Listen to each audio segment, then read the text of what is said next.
What's up, Shift Culture? We're back here with Zach Chen, helping him turn his daily into a drift car. And what's a good drift car without a good angle kit? So we picked up the S550 angle kit from HAVER, alongside a new set of camber plates to adjust the front wheels to get it sitting just right. Let's get started.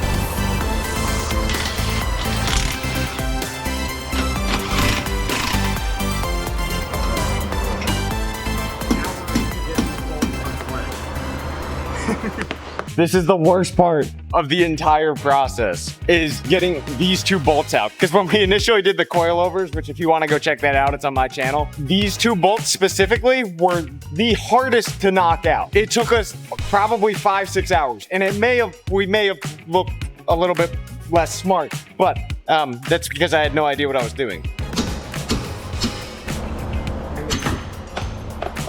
Now we gotta get this out.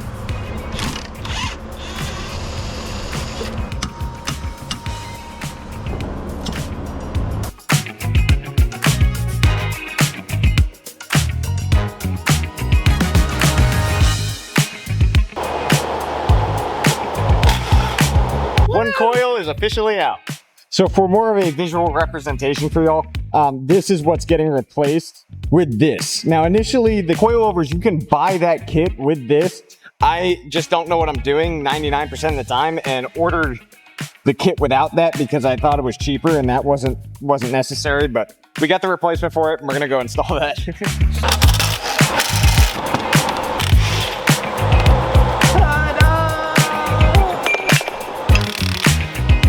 Now, while Chris is over there installing the camber plates, we're gonna remove the fender liner so we can get the angle kit to fit properly.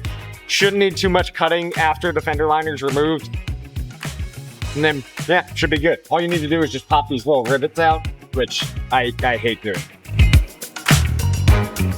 This is just more insulation to come out of the car, so when I'm driving it down the road, all I hear is rocks, pebbles, and obnoxiousness.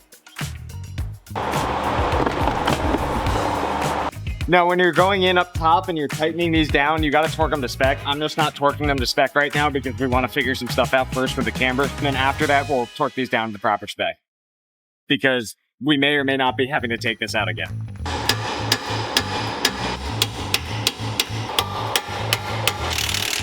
Taking out this control arm, taking off the tie rod because it came with an extension.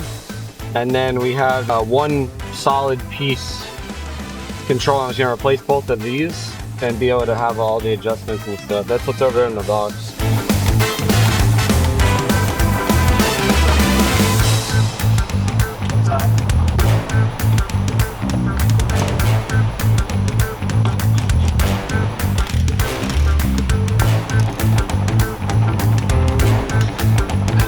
Now that we have the angle kit itself mounted, we're trying to figure out the issue with the sway bar right now.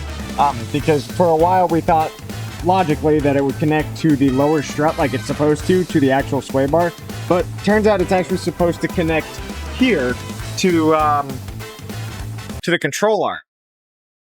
That's a little backwards, but okay.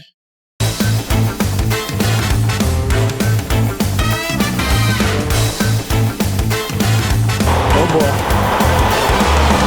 Moment of truth. It's gonna be that bolt on the strut. Yeah, so I just have to loosen that top bolt and then pull the knuckle with it.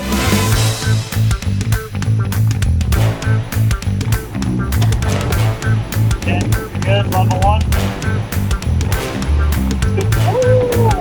Yeah, it went down on this side. It settled. So How much? a lot. It's almost sitting aside.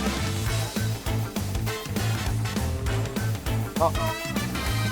So you guys see I've been here all day helping them out, get the angle kit on.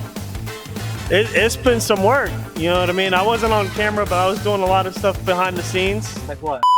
Good morning, Shift Culture. I'm hijacking the channel for a minute. We are finishing up today the second part of this whole process. As you can see, the fitment is a little too tight the way it sits now. So we gotta adjust the camber and fix the ride height so this thing is sitting properly. Because the way it sits now, if I were to turn the wheel in, obviously it would not only clip the front bumper, it would also rub really hard on the inside. And also I believe there's not enough camber. So when I'm fully at lockout, which means the wheel is fully turned around, I would be riding on the outside of the tire, which to me right now, saying that there's not enough camber is absolutely wild, but this kid is very aggressive, so we want to make sure that this car is set up properly. We're gonna get this car on the lift and hopefully get this thing done today and maybe do a little bit of a test run with it.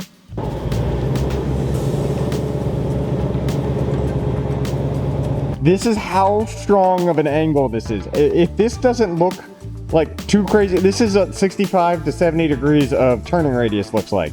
We have to raise the front end because it sits right on the fender, and with the bounce from this thing sliding around, the tire now pokes, so we don't want to crush this fender. Okay, so we just did a little bit off camera of just minor micro adjustments with camber. Seeming like the whole thing is clear and it's set up properly. We're bringing this thing out to test it alongside that thing. Got the gloves on. Got the gloves on and everything.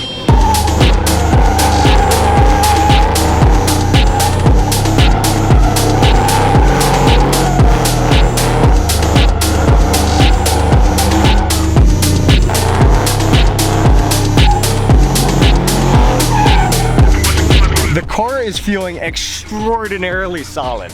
I am beyond stoked about that. We burnt a lot of the tire off. We're gonna try and save that for when the drift vet's out here. At least get a feel for it. Car is feeling great. It straightened out a little bit at one point when I was trying to turn, but I guess my wheel wasn't fully turned. I'm not used to having this much range of motion. So it is a little bit of an adjustment to try and get used to this, but she rips.